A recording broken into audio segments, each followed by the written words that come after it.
Hold on, folks. I just moved something on the table. Anyway, hello, everyone. This is criminal profiler Pat Brown, and this is Patron Hangout number 127.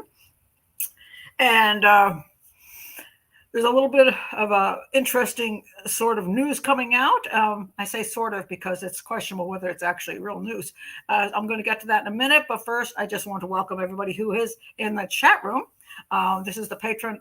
All my shows, my live shows, are patron only for the live part, and it all goes public later. But if you'd like to be here for the live part, please do click on the link below and join Patreon. $5 a month. You come to 8 live shows and you're part of the community. And so I've got all these wonderful people in the chat room who I've gotten to know quite well.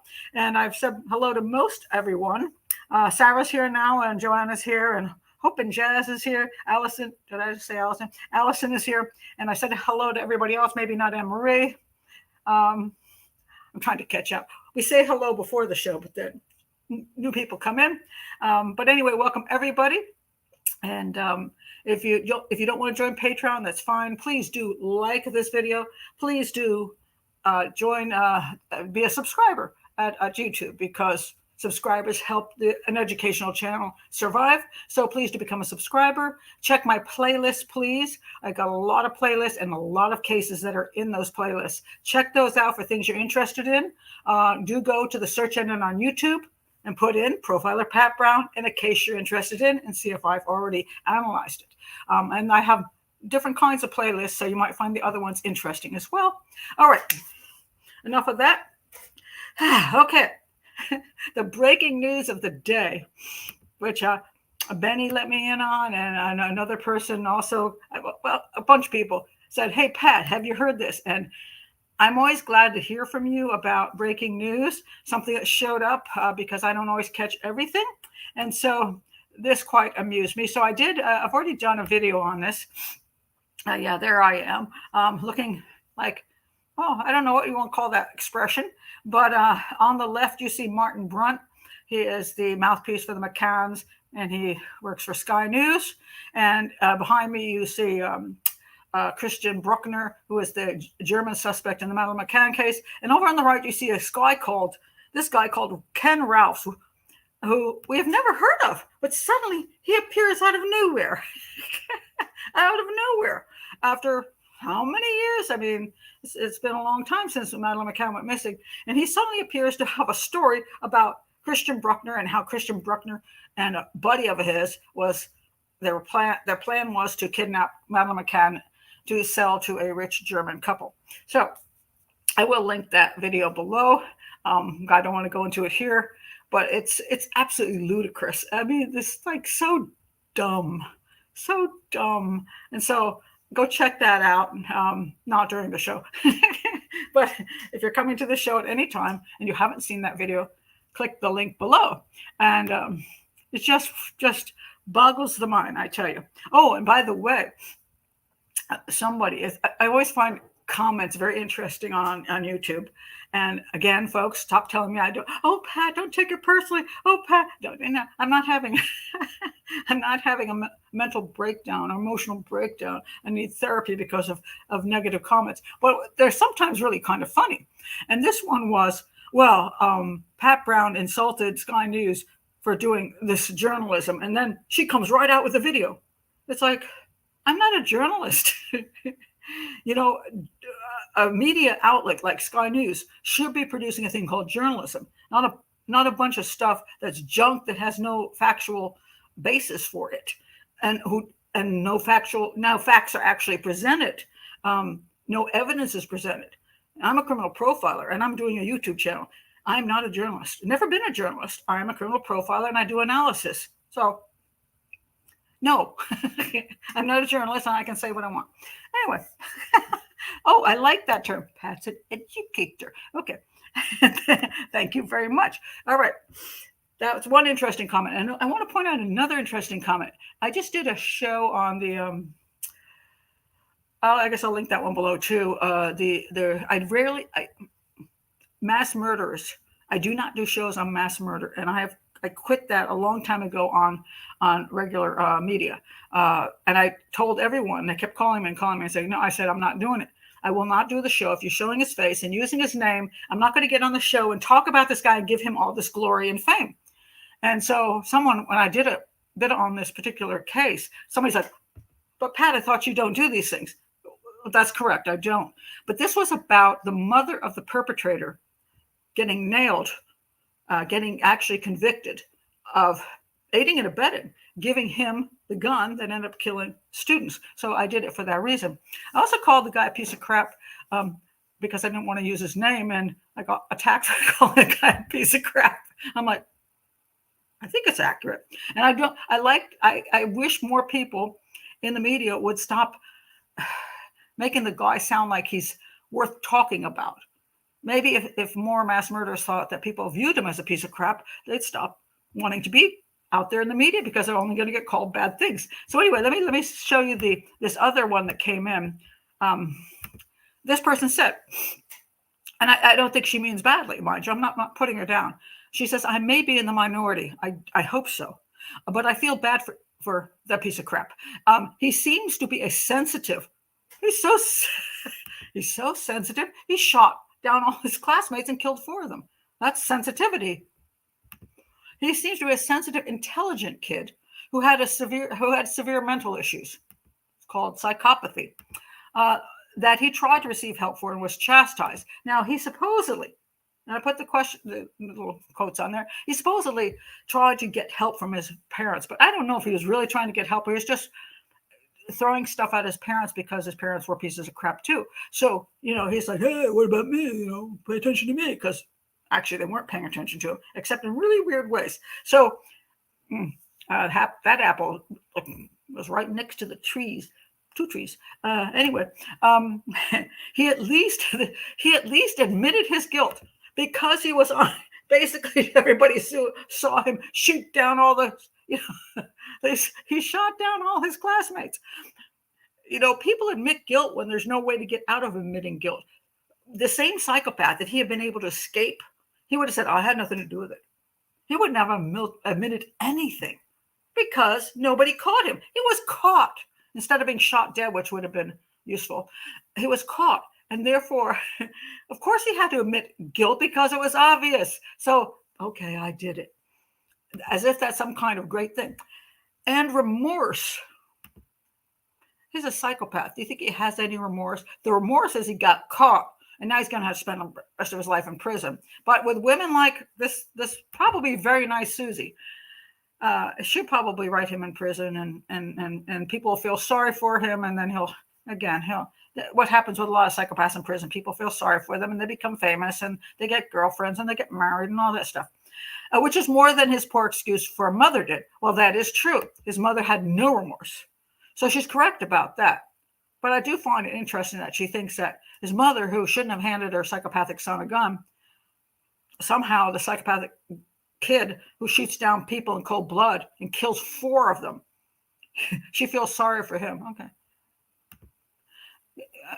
Maybe he did have a crappy upbringing, but this is line where, you didn't have a great upbringing and maybe you don't like your parents and maybe you do some stupid crap. But killing people, I'm sorry, but that's a line I don't agree with crossing. These parents ruined a lot of families. Yeah, they did. And so did their psychopathic son. So stop being nice to him. Anyway, this is the kind of thing sometimes I get. And I really actually think this woman probably has a good heart. And she's trying to see these things and saying this child maybe would never have done these things if his parents hadn't sucked. And that's pretty much true for all psychopaths. I mean, there's something usually in their lives that go wrong early on, where they have like an attachment disorder type of thing. And something does go wrong. But at some point, one of the rules we have in society is when you become, not an adult or even close to it, well, even when you're a small child, and I mean that by the 10-year-old who goes out and kills the 8-year-old, You do know right and wrong, and to have zero empathy and have no problem hurting other people, watching them suffer, taking away their lives. That's the line you shouldn't cross. And society has to stand strong against that. And you can't keep saying, well, maybe we can work with the guy. No, he's kind of already cooked. All right. So that's that. I don't want to get into the gun law issues because I try to stay away from all the political crap on the channel. That's another channel. And I welcome people to talk elsewhere about that, not on this channel. He gives me incel vibes. Sometimes with the problem with incels is just simply the fact that they do not meld well with society. They haven't learned how to be in society. They haven't learned how to be happy with themselves.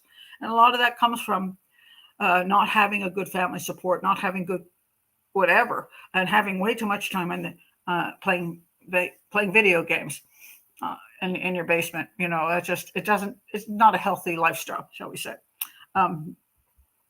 Oh, that's interesting. Charlotte says Israel Keys, and I know people really want me to do whole things on serial killers. Israel Keys being a very popular, in a negative way, serial killer that people would like me to talk about. I am going to do more stuff on serial killers.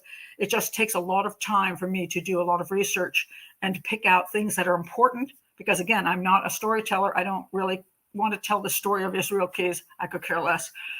But I want to talk to people about what's important about Israel Keys' story. In other words, what do we learn from that as opposed to just that he's a creepy dude? And you're pointing out he admitted he was not like the other kids after he got caught. Well, maybe he realized he's a psychopath. Word of the day, crap. I do like to use that word a lot, Emily. Piece of crap.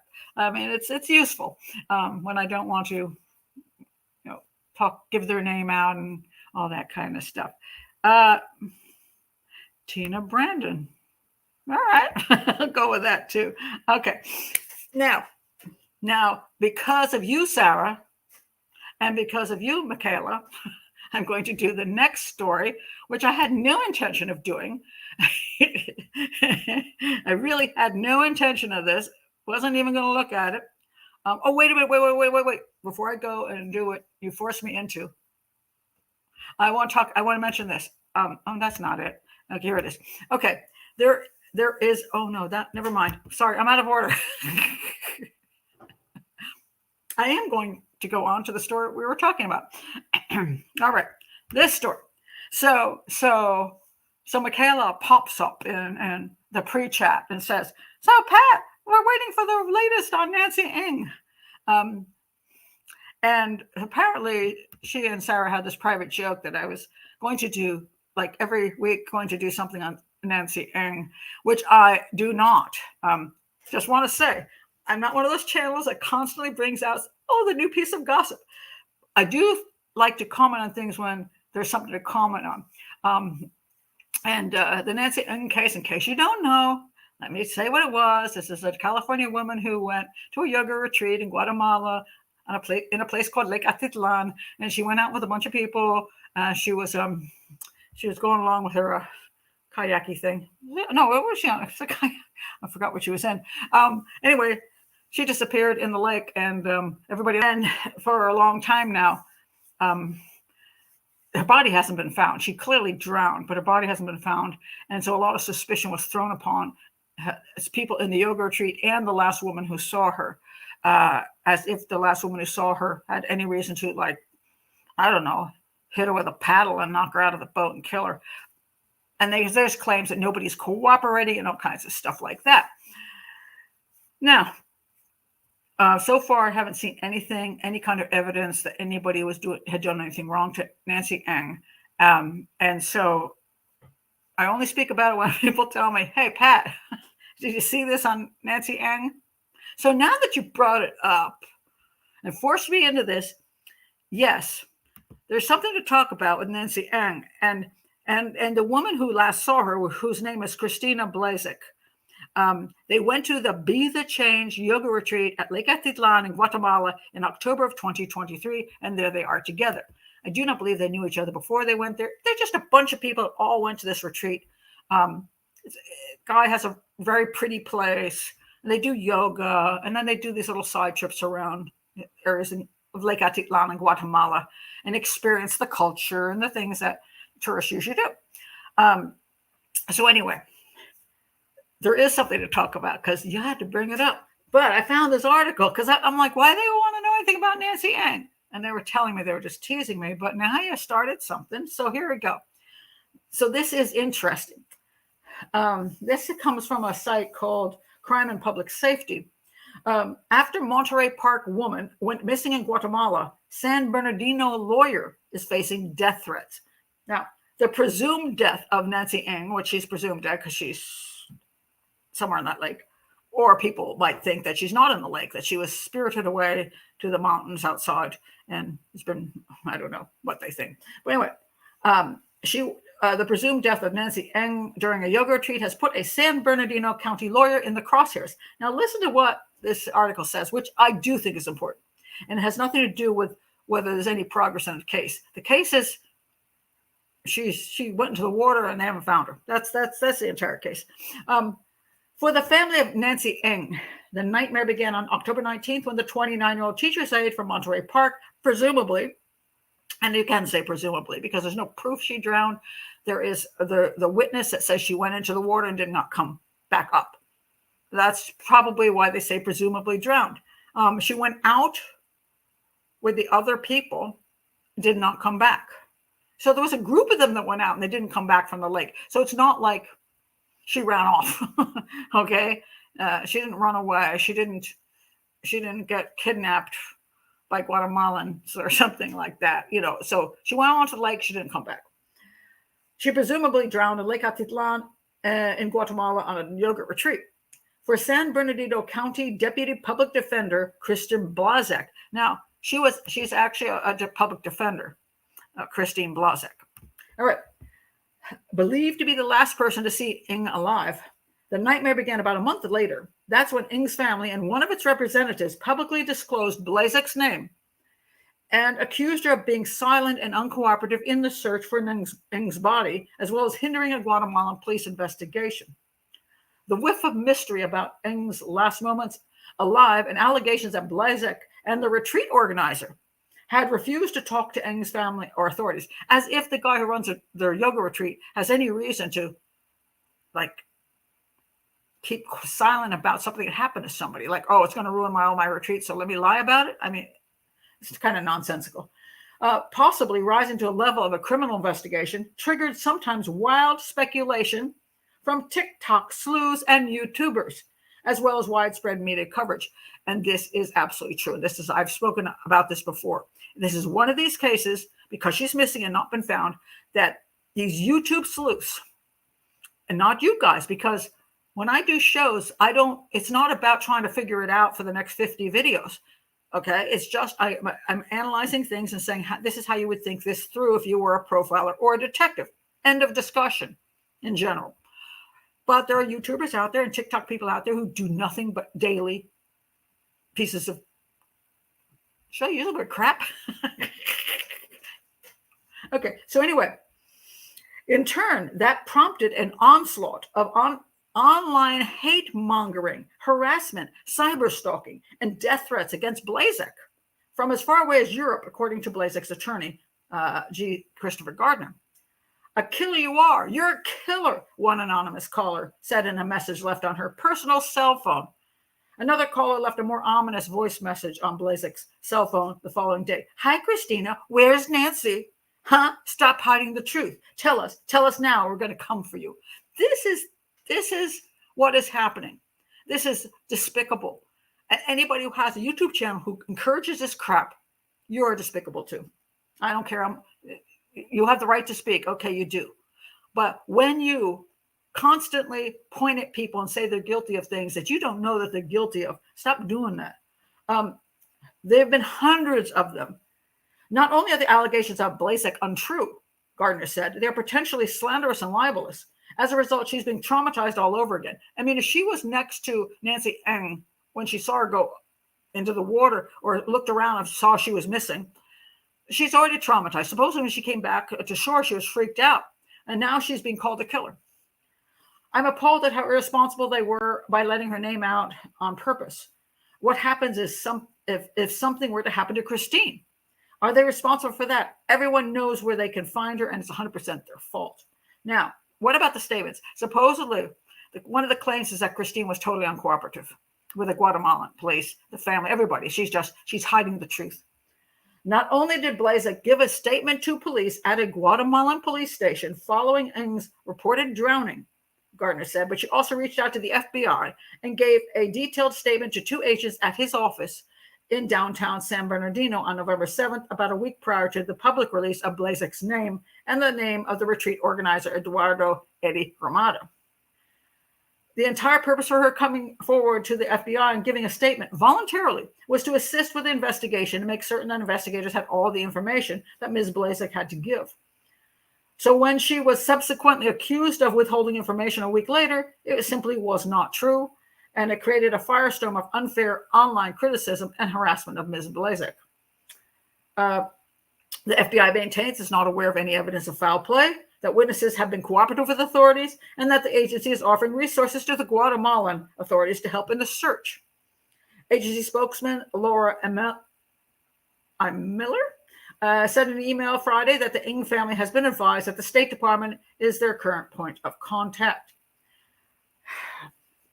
So the basic account, just to tell you what the basic account was. According to Gardner, this is what the account was from Blazek. As the wind picked up on Lake Atitlan, so they went out in this group. As the wind picked up on Lake Atitlan and the water started getting choppy, Blazek began paddling her kayak back to shore. She crossed paths with Ng in the middle of the lake, where the water goes from light to dark, signifying the deepest part of the lake. The two began chatting, and Ng said she wanted to go for a swim. Blazek, however, cautioned against it. She said, "You shouldn't get in the water. It's too rough out there. I'm not getting in the water." But she got into the water anyway. As Ng swam in the lake without a life jacket, which is true, they had no life jackets, her kayak started drifting off in the current. So Blazek retrieved it and paddled it back to Ng, saying, "Here's your kayak." Ng, however, kept swimming. Then she lost grip of her kayak, which drifted away again in the current. Blazek turned and went after it a second time, trying to retrieve it. But when Blazek turned around again, she didn't see Ng. And that's where she disappeared into the water. She rushed back to the shore as quickly as she could to say what happened. There are witnesses who said they heard my client as she was paddling back, screaming for help. She was visibly shaken, visibly upset. She's paddling back, screaming for help. You know, she was taken to the police station in Guatemala, where she gave her statement. And then it goes on and on and on about all the suspicions on the internet that have been going on like gangbusters. And there are these YouTubers who will grab whatever mystery they can and milk it for a fortune, because they do make a fortune milking it. And it's really sad, because it's taking it from people trying to understand a situation into people becoming theorists that the way they have no ability to do, and jumping on any theory possible, and then taking it into the real world, where they become dangerous. They really become dangerous. And I want to point out this show. That's what I was trying to click on here. There's a new documentary. It's out on Paramount. It's called Cyber Sleuths, the Idaho Murders. And it says, TikTok crime sleuths sift through clues and explore leads as they investigate. They investigate. So the words, they investigate. TikTok sleuths, YouTube sleuths have no business investigating a damn thing. Even I don't investigate anything. If I do a show about a case I do not know, I do not investigate it. I do not go out into the real world and investigate it. It's not my place to do so. I take available information, sometimes from the police files, sometimes just basic information, and talk about how one would analyze these kind of things. The only time I will take it into the real world is if I have permission from, one, the family, two, the police department, and I have access to information that is legitimate information from police files. Then I might do that. Like the Jennifer Kessie case, I have offered to the family that I would be willing to do pro bono work on that case. I've talked with the Kessie family, and they're deciding whether they want me to look over things or they don't. And we had a nice chat. It's at their decision. I'm not pushing one way or the other. If they do decide they would like me to look into it, not one of my outcomes, my decisions, my analysis will not be on this YouTube channel. I'm not going to come back and start making it a public thing. My information will go to the family. Only if the family asks me to make it public will I make it public. But again, one has to be very careful before one starts accusing everybody of everything in a way that is very concerning, where not only does the person who has a chance say, this is an interesting possibility, but they're encouraging everybody to rush forward, all of those people that they've got, their 500,000 subscribers, to rush forward into the real world. And this is what this new show is about. So it says, TikTok crime sleuths sift through clues and explore leads as they investigate the gruesome Idaho murders. Will they help or hurt the case? And a lot of people have gotten really pissed off at this documentary, saying, you're giving them, again, they're putting them out there in the public and cheering them on. Supposedly, I haven't seen it yet. I don't think I have to probably re-up for Paramount and pay for another month. I will look at it. Supposedly, it is anti the TikTok sleuthing and YouTube sleuthing, and they're showing the damage it did with this case with Idaho, and how nonsensical it was. Because when you have a whole bunch of people with no training, no skill level, just going out there and running after anything, with some of the craziest theories. And we heard this with also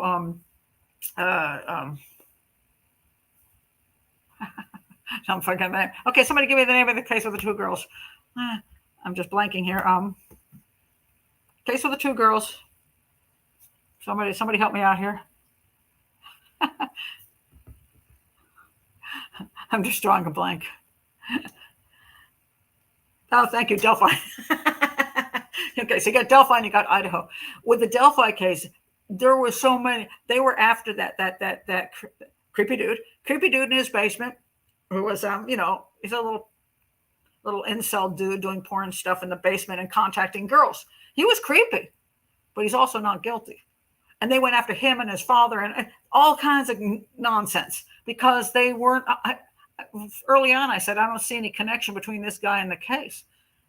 He's not a guy I want talking to my granddaughter. But hey, I don't see. You don't know you don't know how to look at things, and so you're exaggerating the stuff. And they went berserk all over the internet with that too. So I think it's about time that this tones down and we stop having these channels that promote this kind of internet sleuthing. I don't like it. And rarely does it do any good. And of course, they always point out the one case where for whatever reason, somebody had some information like, look, they did it. Okay. And all the rest of the cases they're going after, they're just causing problems, lots of problems. So keep, if you're going to think about things, keep it to yourself and keep it to a small community that doesn't take it into the real world. I recommend nobody who ever comes to my channel takes anything into the real world. You're not detectives. You're not on the case, and I'm not on the case. It's an educational channel. So anyway, that's it. All right. So,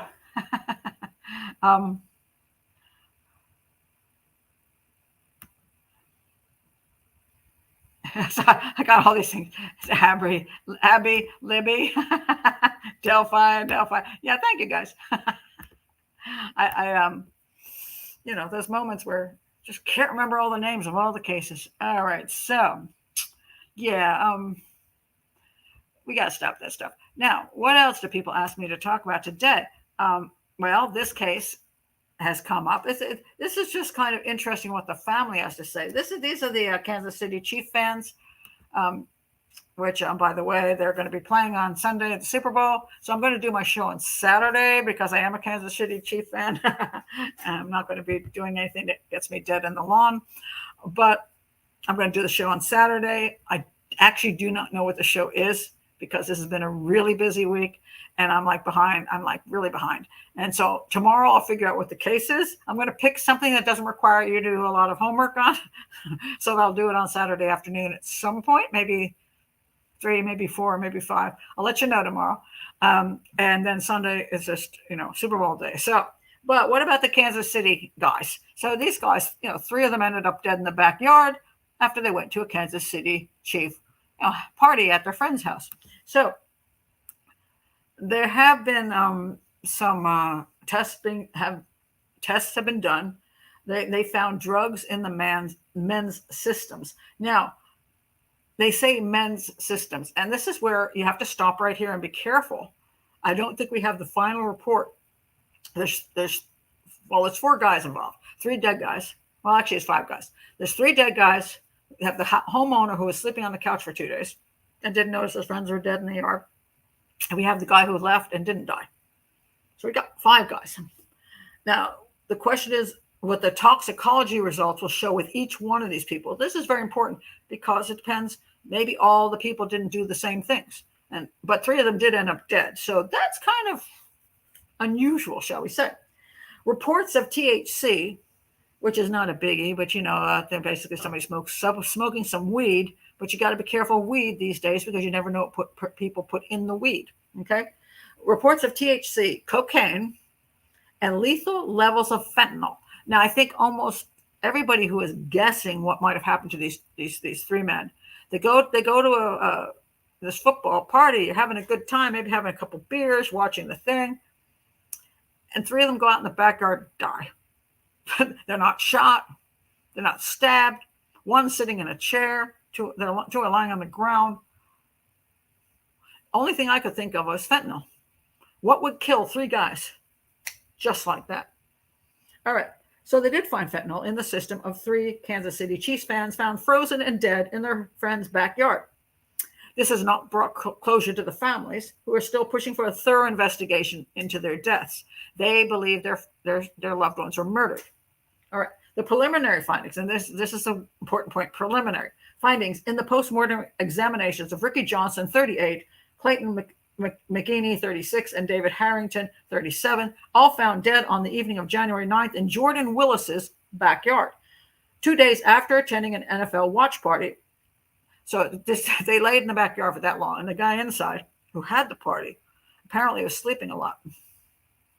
Didn't seem to notice his friends were dead in the backyard, or their cars were still around, and didn't answer any phone calls. So he does look a wee bit suspicious, shall we say.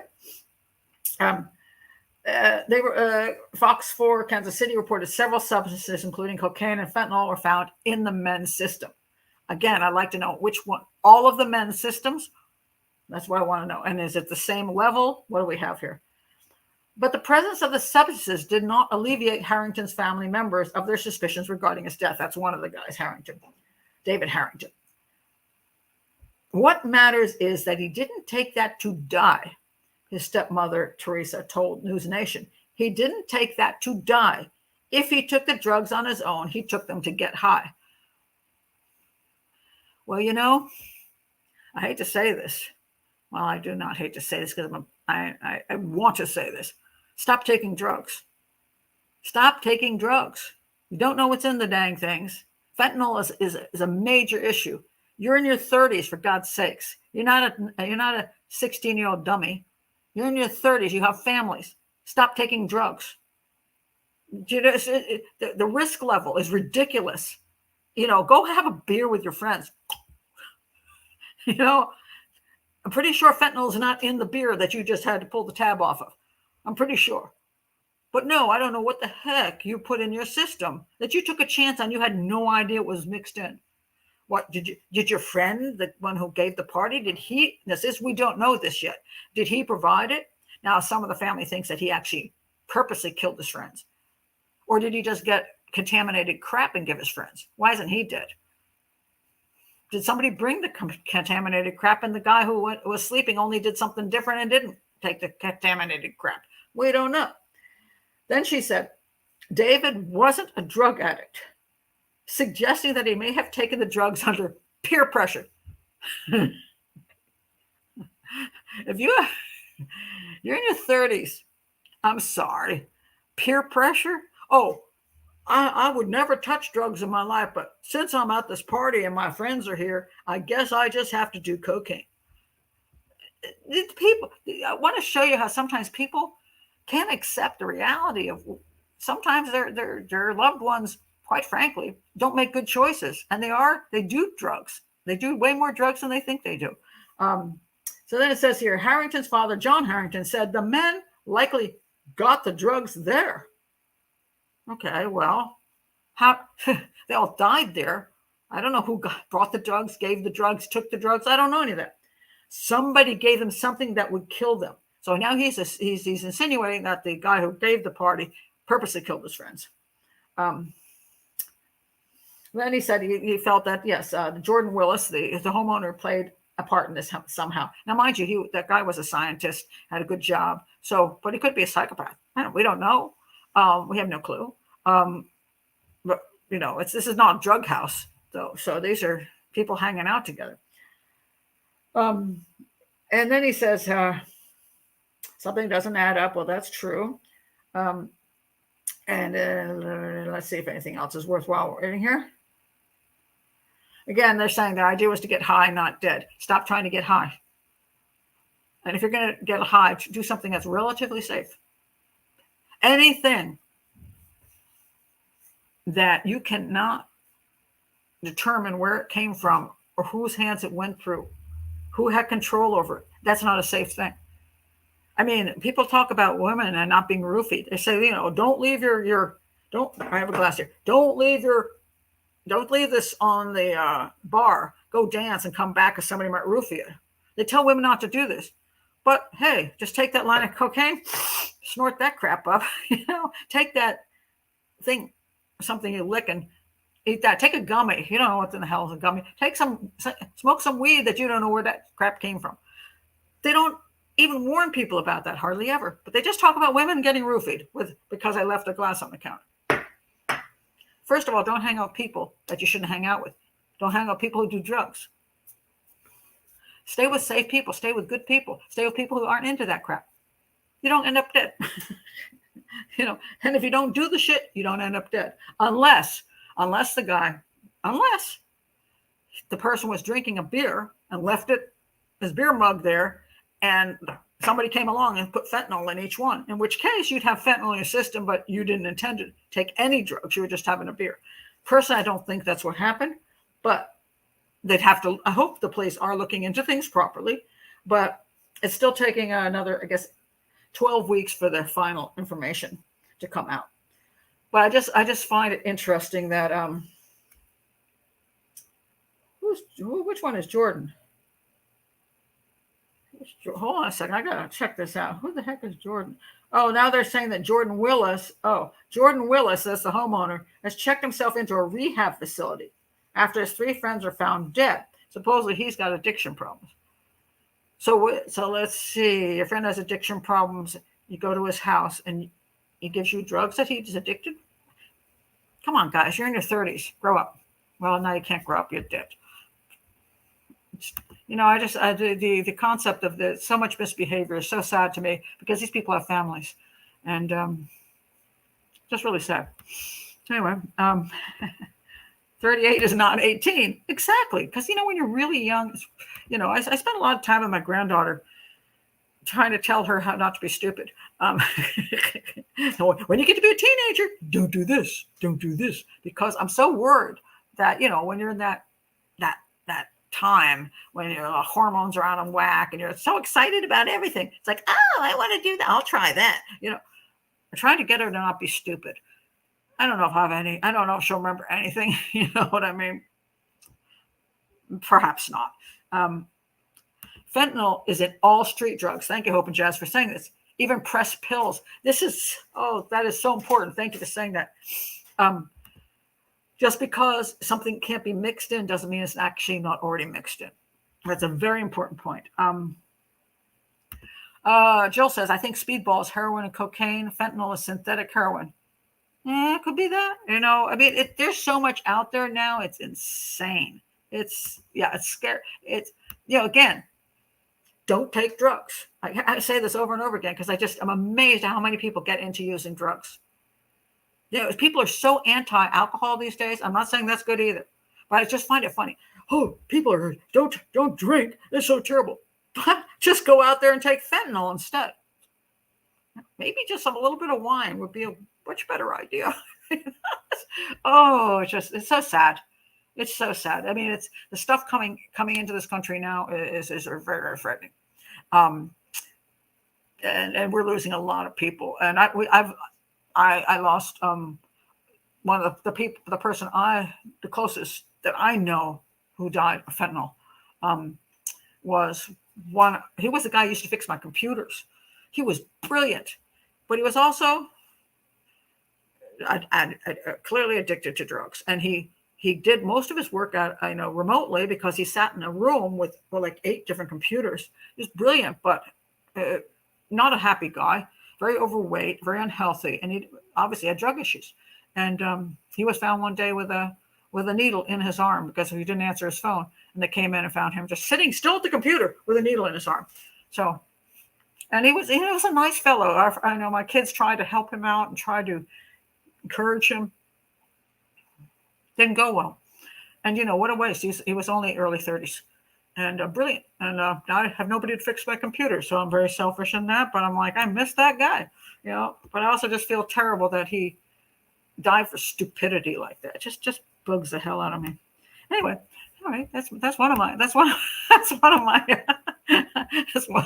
soapboxes for the night. Oh, but before I go on to something else, I just want to mention this because I just thought this one just amused me. It's a Dear Abby. I sometime along the way you have a little bit more relaxing stuff. Dear Abby, my husband of 30 years died. Starts out nice, doesn't it? We weren't rich. I was 54 years old. We each had a will leaving all our assets to the other. We were self-employed, so there was no IRA or 401k. I sold our only piece of property, and as a result, I have a small savings. My daughters have now cut ties with me because I won't give them money that I need to live on. Because she's only 54. She could live, getting work. I don't know whether she was an at-home person or didn't have a really great job. But she's only 54 and she might live another 30 or 40 years. And she needs either to get really good employment, which is very difficult after 50, or she needs to live on whatever she's got. I won't give them money that I need to live on and will need for my future. I have been alienated from all the grandchildren as well. I feel terrible about it, but I'm scared about my future if I give my savings away. My daughters are all married and doing well financially. Is this normal? I gave them all their father's personal items after he passed. How can I feel better about all of this?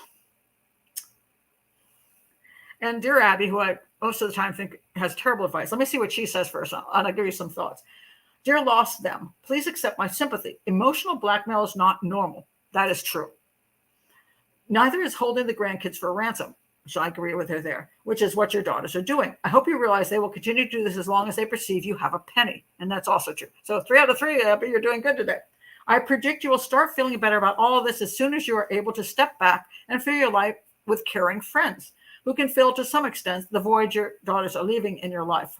You might also derive comfort and satisfaction by volunteering at an organization that benefits children. Please don't wait to start. So some sort of useless advice that, your kids don't want to have anything to do with you, fill up your life. Okay.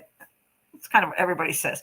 But what struck me about this was like, your children, when you didn't hand over all the money and leave yourself destitute, all your daughters said, we won't have anything to do with you anymore, and we're not going to let you see the grandkids. I'm going to say there's one of 2 things happening. Either your kids really don't like you, and they've never liked you, and there's some reason they don't like you and don't want to be around you. That's why they don't want anything to do with you, period. Or you raised some really awful daughters with horrible personality disorders, narcissistic personality disorders. They don't care about you. They just care what they can get from you. And if that's true, you didn't notice this before your husband died? Like, didn't you raise them? Didn't you notice their snotty little narcissistic trends all the way through their lives? But it was just a surprise that after he died that they would do this to you. So either you have your head in the sand or your kids wish you put your head in your sand because they don't like you.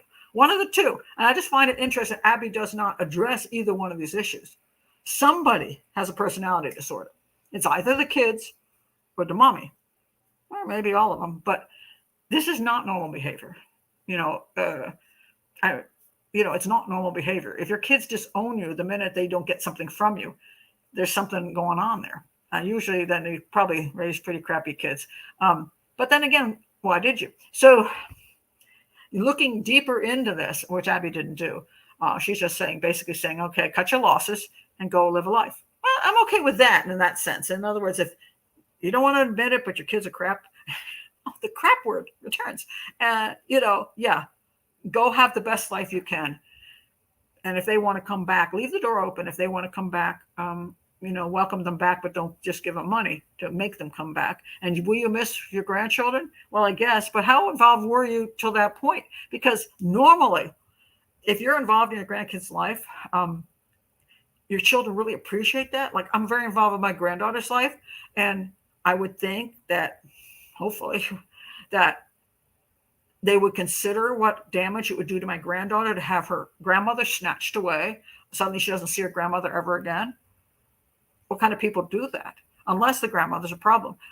Or they're other psychopaths or narcissists, and they don't care what their children needs, and they don't care about their mother. So there's something deeper going on here. I just find it kind of interesting. It's like, just one day your kids decided to dump you. That's a little strange. Not normal to abandon your kids when your husband dies either. Well, she's not abandoning the kids. She just wasn't giving them all the money.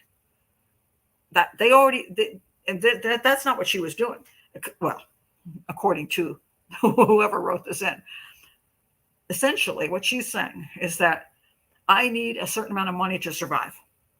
My husband died, and this is the money I have. I can't just give the money away and end up with nothing because I have to survive. You don't want your kids to have to take care of you either. She said her kids were doing fine. They had money coming in. They were doing okay. So when you have kids they're financially set, why would you be giving them more money when you need money to live on? And believe me, I'm very concerned about that myself because I'm hit that age where you don't just walk out and get a job in general, the way you can when you're maybe 30. You got things to look forward to. You can join a company. You can become a professor or whatever. When you're in your older years, nobody hires. So you may be without employment for the next 30 years. How do you live? And Social Security may suck. Okay, I don't know what she's getting for Social Security. Maybe, she can't even, she's 54. She can't even collect the crap, I like crap today, even for non-people. But you can't even collect. She can't collect till she's in her 60s or hit 70, depending on how she's going to do it. So she may need that money to survive. Why would her kids want to take away her money? So she's not abandoning her children, at least according to the story. What she's doing is saying, I'm not going to give over a whole pile of money to you so you can buy yourself a new car and go on a cruise. I need the money to live. That's their mother. They should want their mother to be able to survive. Something's fishy with the whole story is my point. Somebody's not telling the truth about either my kids are really horrible people already, or I'm a horrible person. I don't know which one it is. Oh, you think she's a liar. I know that language. They are set. They are fine.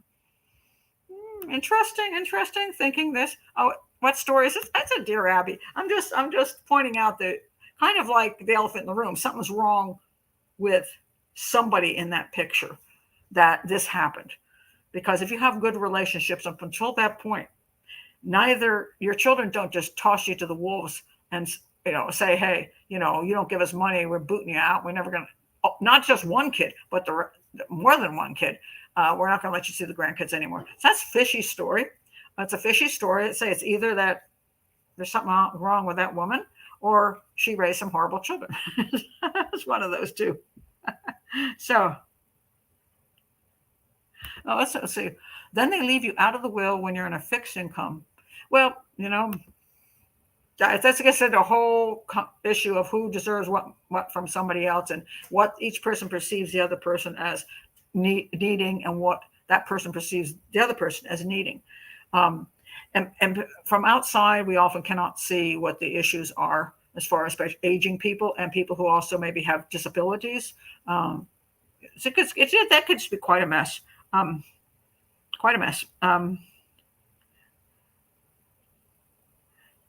So there's a viral story just like this where a mom freaked out after her adult daughter went no contact with her. Yeah, so some of these stories are just made up, mind you.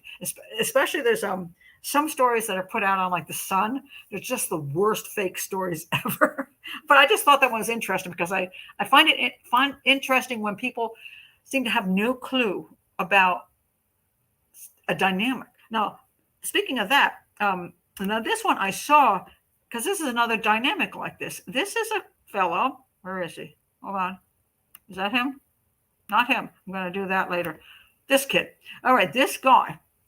All right, this is I'll link this below. The New Yorker did this story, and his name is. Hold on, let me find it.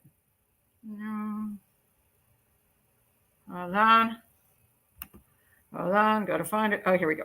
The New Yorker did this story, and it's so flaming long that it's very interesting, but you have to get yourself into it.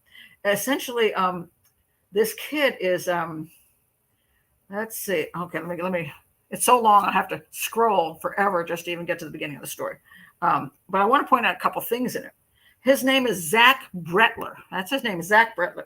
After Zack Brettler died, his parents struggled to decode the mystery of what happened to him. All right. They thought they could pinpoint the moment he started to change.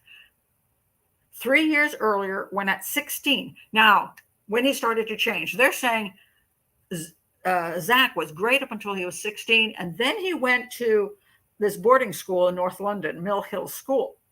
He'd grown up in Maidavale, I'm not sure how to pronounce that, a quietly affluent neighborhood in the city.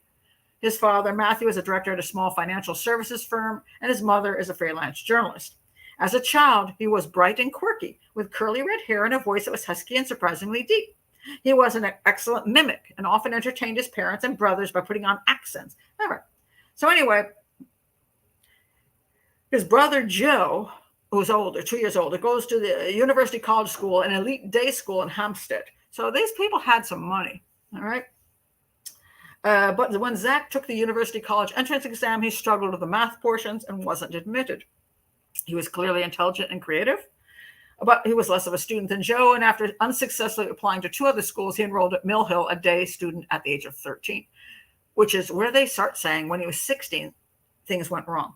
Now, I can't get into all of this stuff here, but because it's a very long story, but apparently, eventually he jumps off of a balcony into the river and commits suicide. All right, so he finished up high school in 2019, and he told his family he had become friends with Akbar Shamji, a wealthy businessman in his 40s who lived and worked in Mayfair. And now he's hooking up with this guy who's questionable, shall we say. Like, what kind of illegal stuff is he involved in? So let's see, and then it's very long, but I want to get to the point which just interests me. So anyway, he throws himself in the Thames. So let's see, how did he was jumped. Most people jump off a bridge, but he didn't jump off a bridge. He jumped off a balcony. And they didn't find him for a while, but then they eventually did. And then they're like, finally, the family's told Zack was in the river, right? They're like, oh my God, how was he suicidal? We didn't see anything in him that would lead to him being suicidal. And so they believed he was murdered. Only the fact is they had actual video of him going off the balcony and nobody was doing this. So he obviously did go off the balcony on his own. But this is where it gets interesting. All right. The Brettlers were astounded. They'd seen no sign. People also said he was using heroin. They saw no signs of heroin use. According to Shamji, Zack had said he'd been secretly using the drug for years. That Thursday evening, this guy said he took Zack to a treatment program. And it goes on like that. And they said that when they found his body, he did not have heroin in it.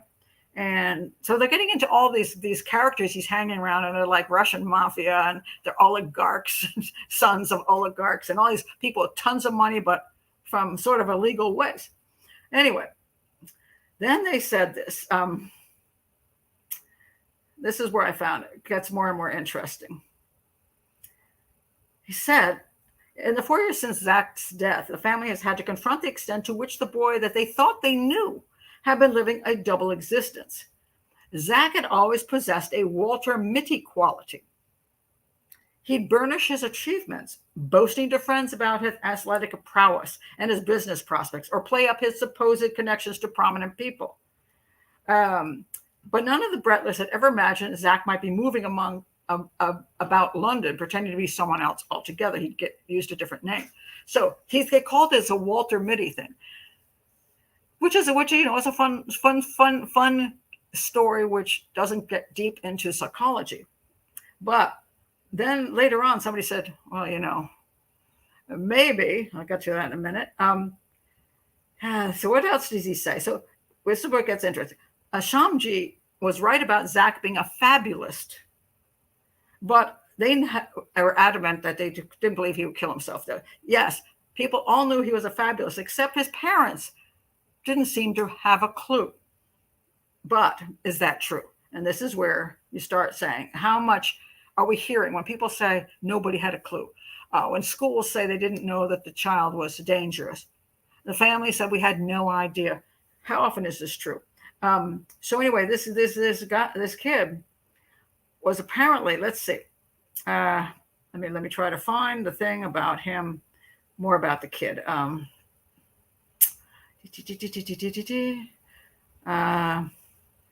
on, I said it's a very long article, so I'll link it. I'll link it because you just might find it very interesting to read. So I want to get back to what the friend said and what the family eventually said. He claimed his mother was dead. He claimed his father was dead, and his family lived in Saudi Arabia. I mean, he had some real stories. He really did. Let me say, wait one more second here. I gotta shift through all of this. Okay. That's really incredible. They might as well make this thing a book because it was really long. Well, the Brettlers did not view Zac's death as part of an international conspiracy. So they're thinking all these other creepy people around him, are all involved in underworld type of things, right? Let's see. Oh, okay.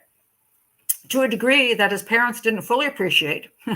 This is where the appreciation part is interesting. Zac's career as a fabulist started early. Numerous former classmates told me about his inventions. He made up quite a lot of stuff, a friend who met Zac at Mill Hill when they were both 13 said. He told a lot of people that his mom was dead. Zac probably concocted this lie for sympathy or for attention, the friend ventured. As an insecure new arrival at school that he did not want to attend, he may have discovered that compassion was a shortcut to intimacy, that people will open up their heart to a stranger if they've suffered a terrible loss. Well, that's probably a nice way of saying, I didn't think he was a psychopath. Maybe he had... Zac also told classmates that he came from money. Most of the lies related to wealth. He said his father was an arms dealer who owned a pair of Range Rovers. And then he said, but he told when his father came to pick him up, he said, the Range Rovers both are in the shop getting repaired. That's why he's driving a Mazda. And he was very touchy about these things, you see. Let's see. So they said you could smell the bullshit. And then he said, somebody told him, Zac, you're a compulsive liar. And that is a hallmark of psychopathy, is pathological lying. For a moment, he seemed genuinely chastened. I know I'm a compulsive liar. And then he launched into a story about how he developed the problem after having a terrible accident as a kid. And they said, stop it, Zac, you're doing it again. And this is also so true for people or psychopaths. When they get caught in lies, sometimes they have no problem just immediately admitting that was a lie, but then they tell another lie. It's phenomenal because they don't care what you think. They only care that they can play you. And if they didn't play you that time, they'll try to play you again. So that's what he's doing. So when I told Matthew and Rachel, his parents, how extensive and long-standing Zac's duplicity seems to have been, Matthew offered the redemptive gloss of a mourning parent. He said that his son always had this ability to tell stories. So the parents have been downplaying their son's behavior for a really, really long time. And then it said here, it's difficult to say when Zack Brettler graduated from telling classmates fanciful tales to road testing and alter ego in the more hazardous environment of adult London. So that's when he decided he was going to pretend to be the son of a Russian oligarch or a Kazakh oligarch. So he changed his name and made up complete stories and got involved with people that weren't the safest. Now, here's a little comment I think is interesting. It's tempting to see in Zac's final year an echo of Tom Ripley, the sociopathic con man of the Patricia Highsmith novels, who achieves the lifestyle he covets by preying brilliantly on others' gullibility. Yeah, I'm going to say pretty much we're looking at the same kind of thing. But it's startling to think that some people could be duped by a teenager. When they lie well. They do. They lie well. So people can be duped, especially if, when a psychopath looks you in the eyes and just tells you something flat out. And, there was an interesting story I'll tell you. So a long time ago, when I was young, my sister was young, we went down to Florida, and we went in this club, and there was this guy, there were some singers there. We thought we'd like to be singers, like backup band, even though neither one of us sang. Young and dumb. Anyway, this young man was there, and he was chatting with the manager of this band or whatever. And he came up to us and started talking to us, and he said, he's my manager, and I'm a singer. I sing at a number of different clubs in the Strip here. And he said, hey, we'll go for a ride. So we ended up going for this ride with our car, and he was pointing out the different places that he was at. And he said, well, hey, tomorrow, why don't you join me and my manager at the manager's house? And he gave us an address. We went there. And the manager had a beautiful house, beautiful, expensive place. He clearly was in the music business. And we came in, and the kid was there. And the kid looked like, I'm going to say 19, 20 or something, like he was a young, singer, whatever. And we chatted, not about the kid's career or anything, but we chatted. Somewhere along the way, he said his car was in the shop and asked if he could borrow the car that we had. So anyway, he ended up using the car supposedly to get to the club that night. We were supposed to pick it up in the morning. And turned out he was actually 16 years old, and he worked at the local diner. and the manager's like, I don't even know. This kid just kind of glommed onto me. I didn't even know who he was. We got the car back, but little psychopath. And so, young and dumb, you can, but he was good at just looking you boldly in the eye and just saying stuff when it wasn't true. And, when you're young, or even if you're not, you just don't assume somebody's going to lie to you that blatantly. You think that, there's validity to it, especially if they practice it until the point where they're good at it. So they come up with a story that is believable, that they can just push out there, and it sounds good. So this kid was saying that his father died, and his mother was in Saudi, and he was here, and he had a story down, and probably he was doing, being nice to the guys and hanging out with them and walking the dogs for them. So they were like, yeah, whatever, So anyway, he was probably coveting that, having a fancier life than he was ever going to have. But here I want to point out one more thing about this kid in this story here.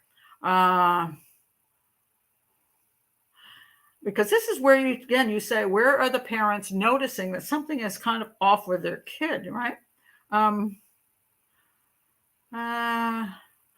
So Zac was involved in some kind of con stuff that he was doing, blah, blah, blah, blah, blah.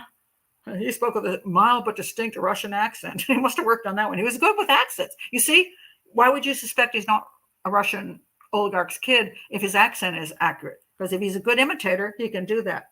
There was a point where I was trying to find this one point where he tried to strangle his mother, which I thought was kind of an indication maybe something's wrong with your kid. Where is it? Tell you, this has got to be the longest article I've ever seen here. Where's the strangle mommy thing? They got in some argument, and then she said she found his. All of a sudden, he's a big guy, and he was like, all of a sudden, his hands were around his neck, and then she at that point, was it this? Oh yeah, okay. Is it this? No, she did say, this is mom again. Zac was a 19-year-old boy who's trying to work out his place in the world. No, your little son was, unfortunately, had a personality disorder. And she says that he wanted a big life full of status, wealth, and power. Unfortunately, he was living this lie and creating a dangerous situation for himself. So she's still looking at it like he's, in a sense, a victim, even if he's a victim of himself. She doesn't seem to want to accept the fact that her son was a lot more disturbed than she ever wanted to admit. I still can't find the part where he strangled her.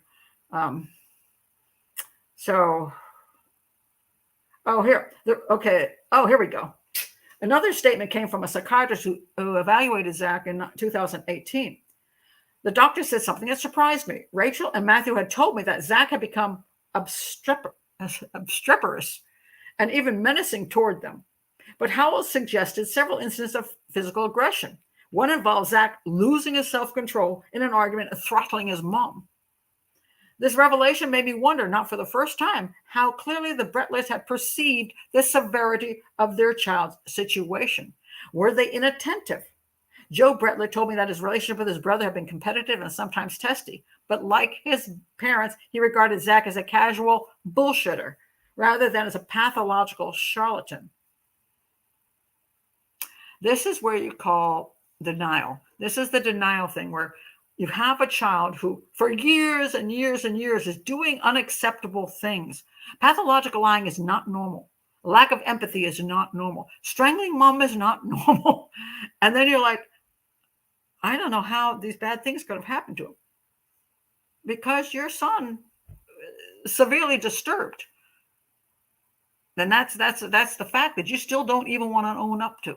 You're still trying to blame everybody else in the world instead of paying attention. And the reason I brought up this whole story was just, I think it's fascinating when you take a look at situations where children their behaviors are overlooked again and again and again.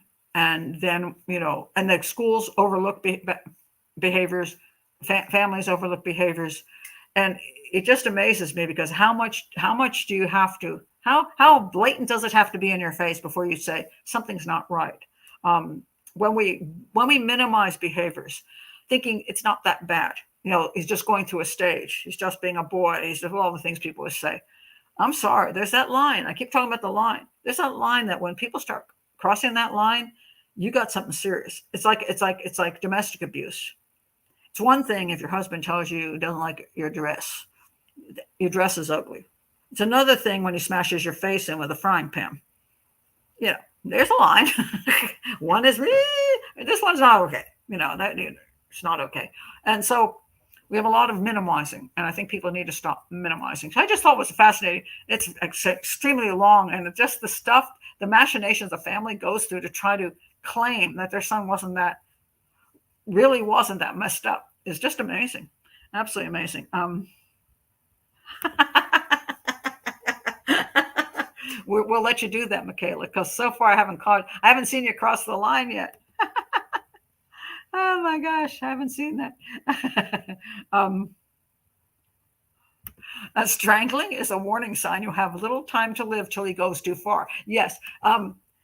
Strangling, I'm glad you brought that up, Sarah, actually, because there are things which to do that is something quite frightening.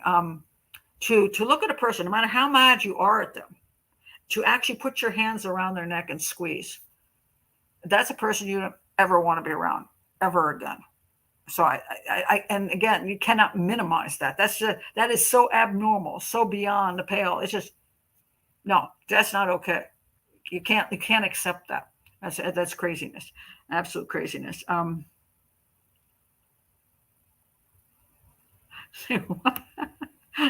not sure I even understand your comment there. Maybe you have mommy issues. Oh, you have mommy issues.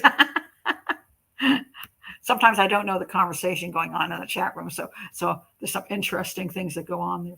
But I just thought that was speaking of people who have issues. Okay. So this is an interesting case which just occurred. And I want to talk about when you should question something and when you shouldn't question something. This is, let's see if I can find her. Okay. Her name she calls herself Veruca Salt. That's her OnlyFans name. Now, Veruca Salt, she's 24 years old, and she got pregnant, and she had a baby. Here she is with the baby. All right, sounds nice. The baby's dead now. Baby died just a few days ago. Now, for start out, they're doing an autopsy, and if this baby died of a natural causes, crib death type of thing, it's very, very sad. No matter what I think of her,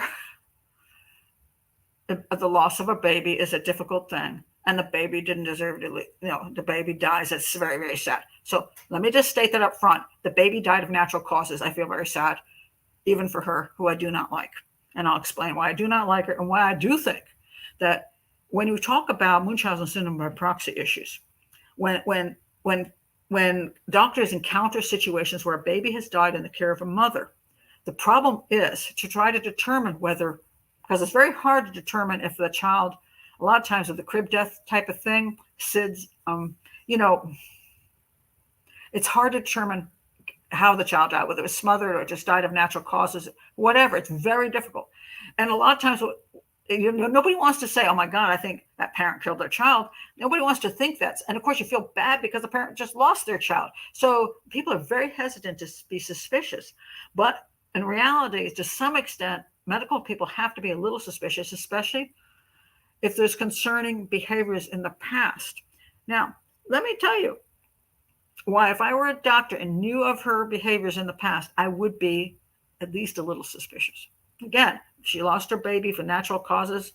I feel very sad, and I know she's going to be going through a grieving process, and I'm not trying to be a mean human being, but I have to point some things out just because I find it fascinating.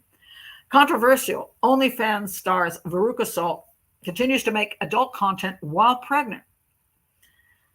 She revealed she will continue making content while she is pregnant.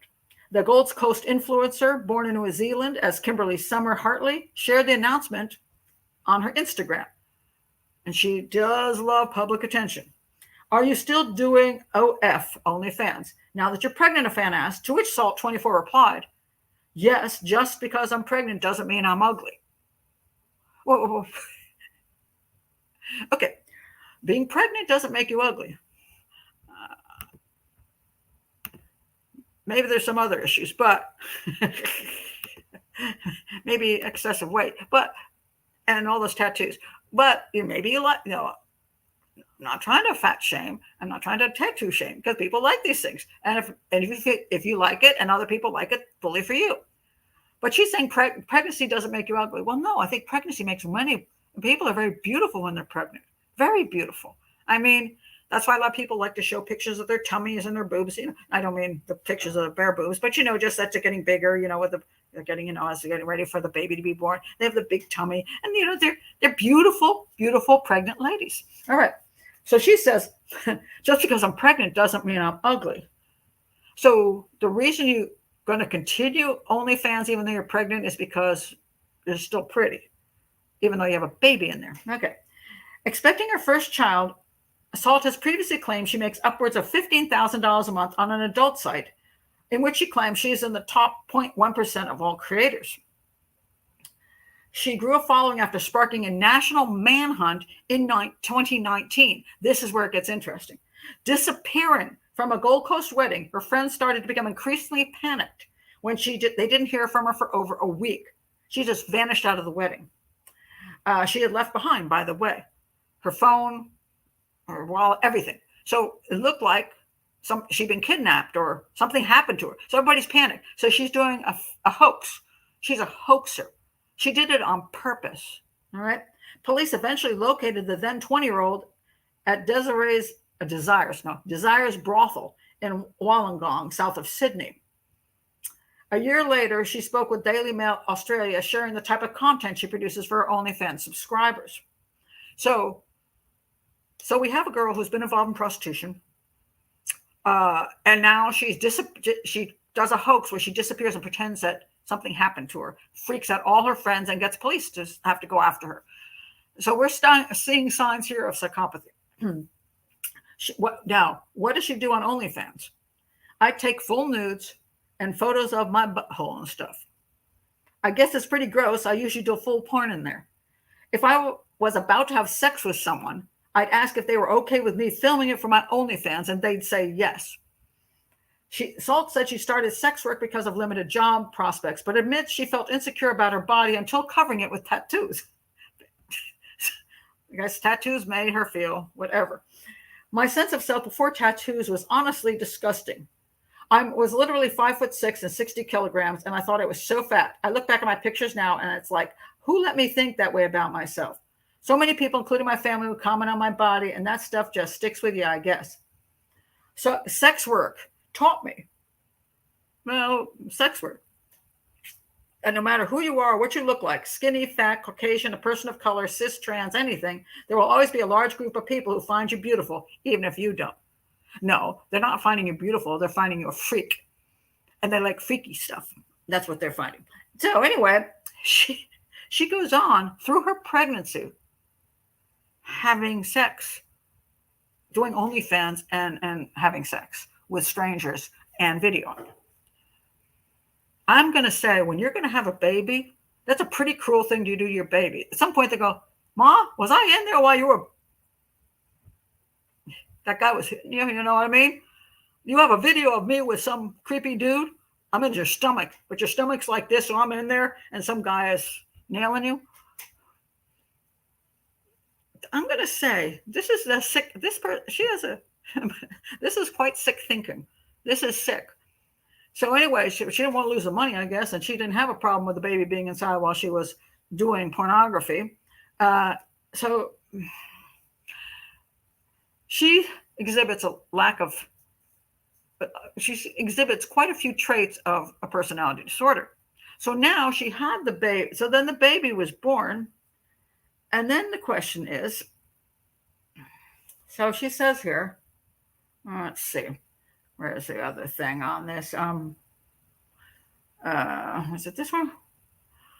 So anyway, she put out, I forgot, I don't know how, I'm trying to find out where the age of the baby. Social media influencer Veruca Salt reveals newborn baby Cash died in his sleep on Monday. She says he tragically died at 1 month old.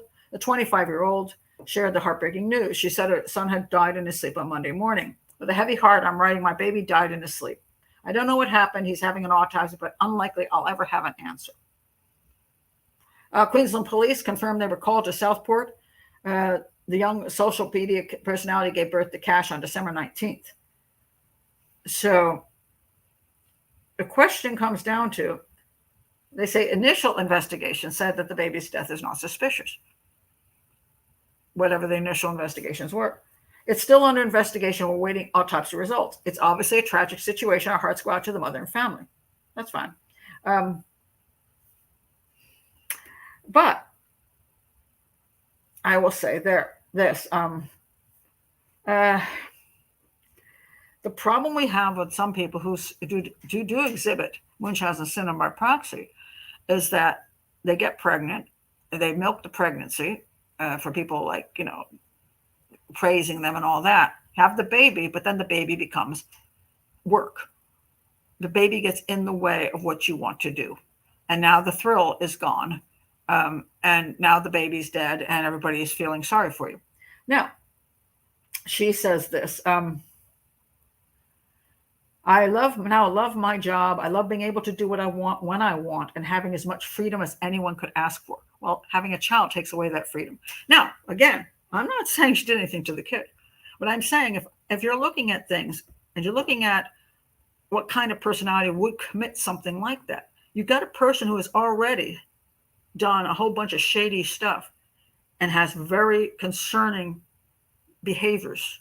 I'm not just talking about sex work. I'm talking about the other things too. The fake disappearance, having sex while you're pregnant with OnlyFans. I mean, there's a level of indecency which she has gone about as low as she can go. So the question is, if I were in the police department as a detective and I saw her history, I'd be looking very carefully to be sure that child wasn't helped out of this world. I would be checking on it. And I'm not trying to prove her bad or anything, and she did anything, but if I were in that position, I would have to really look into it. And this is what doctors have to do all the time when they get a mother in there and she's lost a child. They're in this interesting position of not wanting to accuse a mother of harming her own child, but on the other hand, are there things that happened prior to this that would lead you to be suspicious of that person possibly taking their own child's life? And you're on that. It's a balancing act, and it's very difficult. But in this, if I were looking at this case, I make, and the thing is, it's very hard to prove. SIDS is very hard to prove.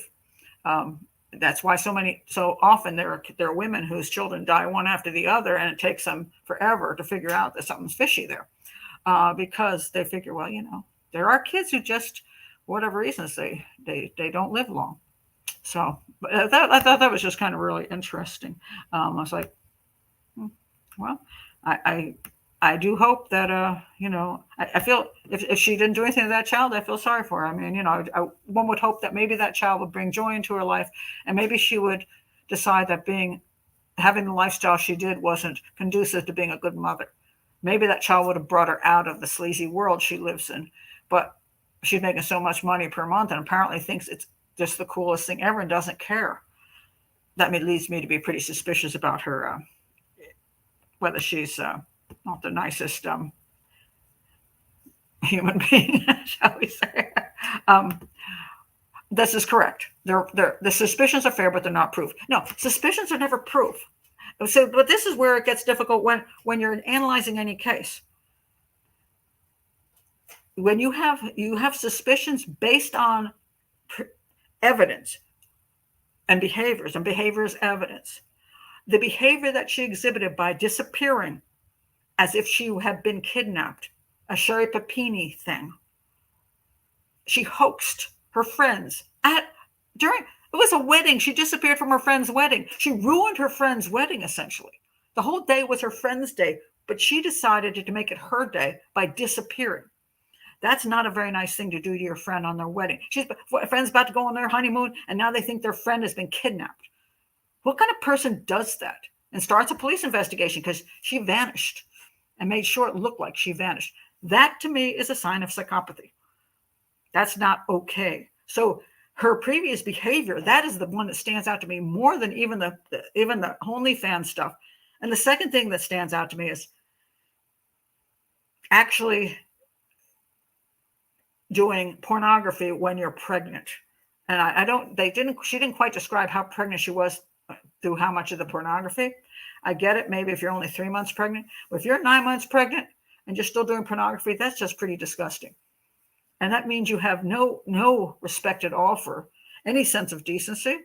So these are pieces of evidence. Now, this kind of behaviors don't prove that they did this kind of behavior. So yes, this is true. You got to be very careful. But if you're going to investigate, you got to be willing to look at those behaviors and say, that does send up some red flags. Let me double check over here. And so any investigation works that way, because the problem is if we just kind of constantly ignore behaviors by saying, well, that's not fair. You can never do an investigation as a detective or a profile if you're going to constantly say, well, that's just not fair. During the Idaho thing, I remember somebody really got angry with me because I said they have to check out the boyfriend. And the reason was because he had broken up, I forgot her name now, because I don't have it in front of me, but they had broken up, and that's a very fresh breakup. And there was some animosity and some weird things going on. And so I said, the police have to check out to make sure he has an alibi. They have to check him out. And then people say, you were accusing the boyfriend of committing this mass murder. I said, no, I didn't say that. What I said was, because he is the boyfriend and there were things that were happening and there was issues over the dog and all that stuff, they had to check him out. That's what you do. Thank you, Kaylee and Jack. Thank you very much. It's not in front of me. I can't remember names. Kaylee and Jack. You have to check things out. It doesn't mean you're not saying this person did it. You just have to say those behaviors are suspicious, are not necessarily suspicious, but concerning. I use the word concerning. And those, as a detective, you look for concerning behaviors. You look at evidence that you have to look at twice. If you look at the Madeleine McCann case, over and over, I said, the biggest red flag in the case is the Smith sighting, because the behaviors of the McCanns concerning the Smith sighting, that they, at the time their daughter goes missing, a man is seen carrying a little girl away from their vacation flat toward the beach. And the McCanns were not interested in that sighting. That is so abnormal for a parent of a missing child that is suspicious. Now, that doesn't mean absolutely, it's not proof of anything, but it's interesting. And you, as a profiler and as a detective, you have to be able to analyze that stuff and not shirk from it, going, always making an excuse for people, going, well, people are just like that. Well, sometimes that's true. Everybody has the right to have do sex work. Okay, fine. I don't believe that. I think it's a bad thing for society, all the way around. But because some people think sex work is great. Okay, fine. Such as sex work, don't point at. Okay, but there's lifestyle things and there's issues about how people do things that you can't turn away from when you're investigating a case. Again, when you get to the point where you're talking about proof, you look down these different avenues, and then if you see things when you get down to these different avenues and you collect actual proof, not just evidence something's a little off, but actual evidence that this person committed a crime, that's when you move forward with it. Like the Smith sighting, that's not proof that the McCanns did anything to their daughter or were involved in any way. That's not proof. It is very suspicious. It's extremely suspicious. It's the biggest suspicion I have in the entire case, which would make me look their direction and make me want to investigate further. It's not enough proof to go to court to say they're guilty. It's just really good information. What? How is it ruining my life? Hey, believe me, I got over that a long time. I never had a problem with it. But just to point out, because people say this, as a profiler, I don't get, as far as a particular case goes, there are people who've been into the McCann case and they're like, oh, Maddie, she's the little angel. She deserves justice. And they get very, very emotional. And I'm like, look, I don't know Maddie. You don't know Maddie. It is very sad that a little girl, barely 4 years old, something terrible did happen to her, but something terrible happened to that kid down the street too. So, it's like, there are many things happening to children around the world and to adults around the world that are all sad. And I personally think it doesn't make sense that we get emotionally attached to somebody we don't even know. We can want justice. I believe that's reasonable. To want justice in general, to want a better criminal justice system, to want cases to be solved just in general, it's just, good for everyone if they're solved. But sometimes people do get very, very emotionally wrapped up, and they honestly become almost like I don't know what the word even is. I could say the word is obsessed, but where they feel they have a connection to somebody they do not have a connection to. I think that's concerning. And if you are going into detective work and profiling and stuff, you cannot do that. Otherwise, you will lose your mind. You can't do case after case and get yourself emotionally invested, with the cases. You're not going to survive. You're not going to survive at all. Okay. Now, Benny asked me to talk about, Benny's probably asleep by now, but Benny did ask me to talk about, they finally did arrest they convicted the two teenagers who killed Brianna Ghey. And so I want to talk about that, because a very interesting thing finally somebody said about that. The two 16-year-olds got sentenced. And, there was, they finally told us who they were, because before it was like boy X and girl Y or something like that. They weren't, because they were juveniles and hadn't been convicted, they weren't giving out their names, which I think is kind of reasonable. The two 16-year-olds convicted of murdering a transgender teenager in Northwest England nearly a year ago were handed life sentences Friday with a minimum prison term of 20 and 22 years. Justice Amanda Yip lifted the reporting restrictions on naming the killers, which they should. Once they've been found guilty, we should know who these people are. The girl is Scarlett Jenkinson, and the boy is Eddie Ratcliffe. The horrific murder shocked the nation. Ghey was stabbed with a hunting knife 28 times in her head, neck, chest, and back in broad daylight after being lured to a park in the town of Warrington on February 11th, 2023. Boy, they actually went through that pretty quickly. Yip handed Ratcliffe and Jenkinson a mandatory sentence, ordered them to serve a minimum of 20 and 22 years. And if they'd been adults, they would have had longer. Over 18, they would have longer sentences. They will be transferred to adult prisons when they turn 18. Neither showed a visible reaction on being sentenced. You will only be released in the future if it is decided you no longer present a danger. How is that proven? This is one of the things that annoys me. So, in my opinion, they should not get out early, period. If you get out earlier because you no longer present a danger, if these two violent psychopaths, how can you prove they're not going to present a danger? Because they now say they're not going to do anything bad again? How do you prove that? You both took part in a brutal and planned murder, which was sadistic in nature, and a secondary motivation was hostility toward Brianna because of her transgender identity. Jenkinson, now, so supposedly Jenkinson, she was totally into just wanting the thrill of the kill. She faces a longer minimum term in prison. She clearly was the ringleader, according to Yip, and had enjoyed killing Ghey. All right, and Ghey was her friend, by the way.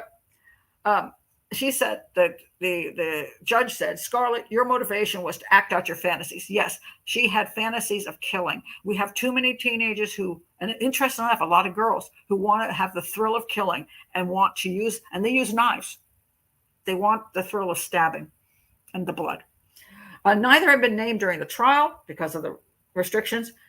And then it said this, I thought was interesting. In a statement, wait.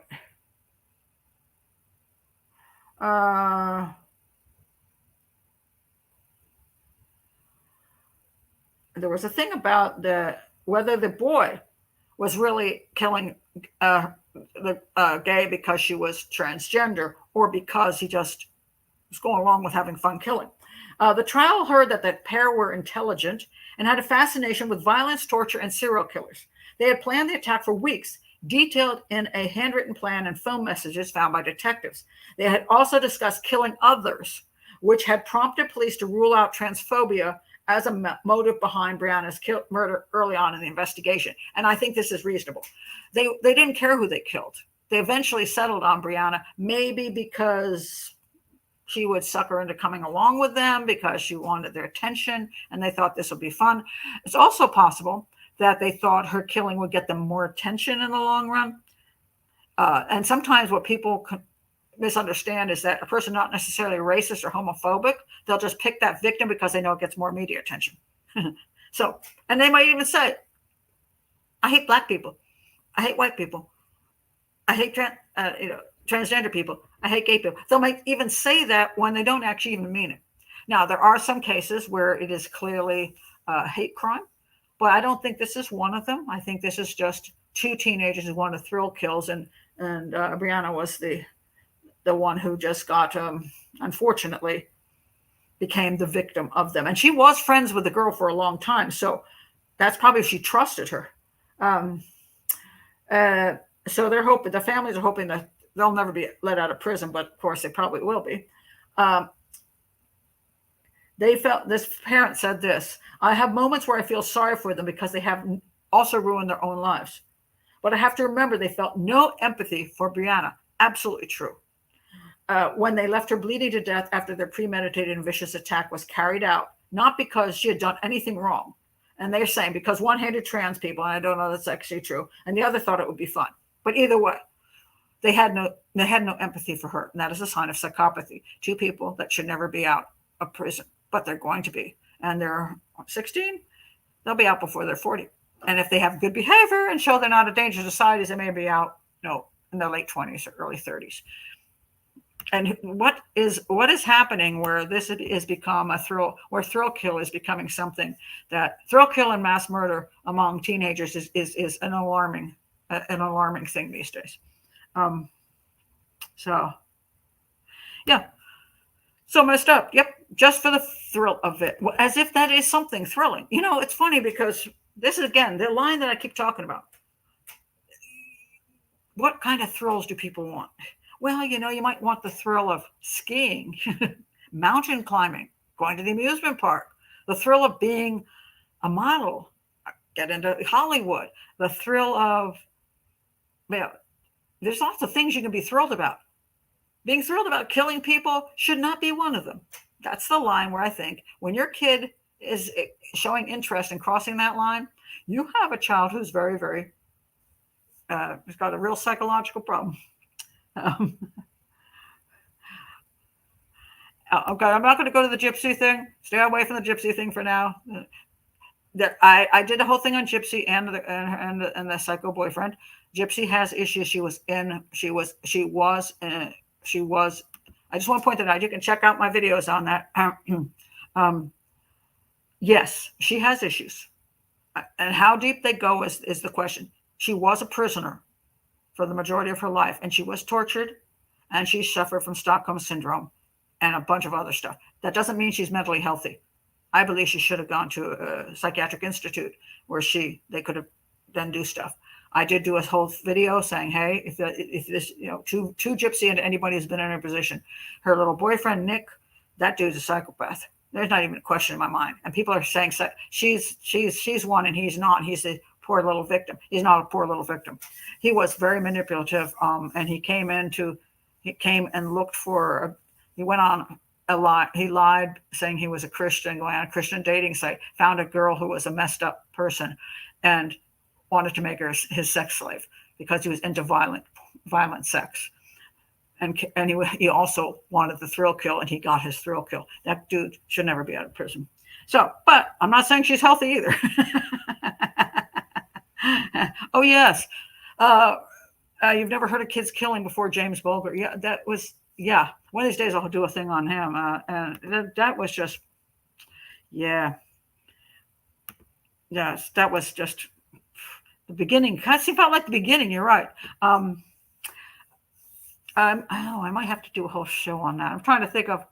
I'm going to check my time here. I've got a couple things I'm going to end up doing a whole show on. I think because somebody asked me to do a thing on. There's a really fascinating case. I'm just going to mention it quickly because I'm going to talk about one other thing here. This gentleman is a truck driver, and he where is it?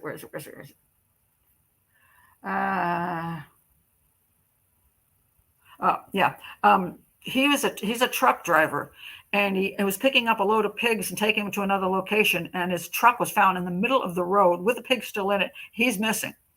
He's been missing since I think it was December. It's happened in Iowa. He left the house on, let's see, what day was it? It's been a month. I think it was in December. He left his home. He lives with his wife and his two kids, and they're twin boys. And he goes he picks up the pigs, and he's on his way to the next location. And his truck is found the next day in the middle of the road, not pulled off the side of the road, but in the middle of the road. And his wallet's in there, and his phone is in there. And his the wallet's got like $2,000 in it, and his jacket is found in a ditch nearby. He's never been seen since. Very strange case. And I want to get a little more information on this, perhaps do a show on it. It's very fascinating because very hard to understand what could have happened to this guy, because when you look at all the different possibilities, none of them seem to work very well. Now, his wife, her name is Veruca Schultz. And here's what, let me talk about the internet again. She is being torn to shreds on the internet. People are being so nasty toward her. It's unbelievable. They're saying she had something to do with what happened to him. And yet it makes no sense that she did. I mean, that I can come up with. The only thing is he worked a lot. She said they had a great marriage. He loved the kids as their little buddies. And nobody has anything bad to say about the guy. And they seem to have a nice family life. And he does work a heck of a lot. And the one thing was kind of weird was like he had missed Thanksgiving because he was working, which makes you wonder why he had to work that night. But some people was buying this new truck, and maybe he was just obsessed with that. He did a lot of stuff at night, taking the pigs from one place to another. He did not show back up at the house that night, and there's this kind of dead silence on why she didn't think that was weird until the next day somebody came and said, hey, he never brought the pigs. And she's like, what? And then she called his phone and it didn't answer. You kind of wonder why she didn't seem to notice anything was odd all night long. But I don't know. I haven't come up with enough information yet to find out whether he did like lots of stuff all night long and that was just a normal thing, or she slept and he came in and she never noticed it and he'd go back out again. I don't know. These are some details I don't have yet. But he did leave the house. He did go to the pig place. He picked up the little piggies. They were in the truck. Then his truck's just in the middle of the road with the pigs and he's gone. And they've never found him. They've not found his body. They've looked on all the fields. They can't find him. He's a 53-year-old man, 53-year-old man. I mean, not exactly your kidnapping type, I mean, don't kidnap him. And some people say it's the cartel. Some people say the wife is. But the thing about it right now is that I listened to her on one show and she seemed pretty reasonable to me. I didn't see any huge red flags. People are tearing her up across the internet as being suspicious. And this is again, something very sad because we're not talking about, I'm staying here now saying to you, well, there are some things which I'm curious about, but I'm not sitting here going, I think she did it. I'm pretty sure she had something to do with it. I bet she had somebody kill him. I bet she did this. And then go on and on, show after show, doing this stuff. And it's across the net. And she's commented on, she says the cruelty, she says it's just really hard to take. And so again, this is another one of these internet things where it is a very unusual case and I don't have an answer for it yet. So I may do a show on it when if I can get enough information I can have some clue to what I think happened to this guy. Because it didn't seem like he walked off, but there was no sign of a struggle. But what the heck is his vehicle doing in the middle of the road? That's the most curious part. Because he didn't pull over. The truck was like, it's a big truck, it's just sitting in the road where somebody would, coming up on it would have to go around it. And that's dangerous. So, I have to do a lot more thinking on this. I don't want to get into it because I don't have enough yet. And so I don't want to,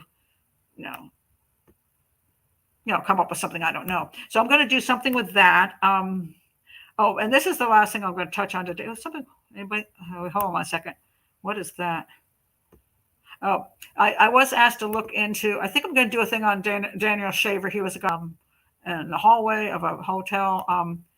Let me see how much time I have. Okay, let me do this other one. If I have time, I'll do Shaver at the end, or I'll do it another time. But I want to point this thing out because this is, to me, fascinating. Okay, so this up in New York, there's a crew. There are these motorcycle guys who are driving by, and this is a woman who they grab a phone straight out of her hand. Sometimes they grab the purse too, but they hurt her. She's on the ground, and they have been this gang is running through New York, just stealing phones, like swiping them out of people's hands. And what's really fascinating about it, to me, because again, this is an educational channel, not a political channel. Horrific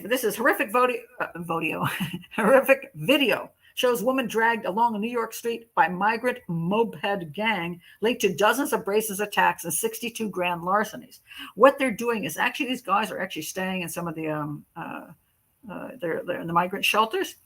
They have arrested some of these guys. They've arrested the group's ringleader. His name was Kleber Andrade. He's 19, and Juan Uscagay, 23. I'm not pronouncing that correct, I'm sure. They are allegedly part of a wider ring whose members are connected to 62 different instances of grand larceny. The ringleader is a Venezuelan migrant, Victor Parra, 30, of the Bronx, who was cut loose by a judge in December after getting picked up for grand larceny. They kept putting these guys back on the street. So what he does is he gets other guys to get on these motorcycles and go and just grab phones out of people's hands.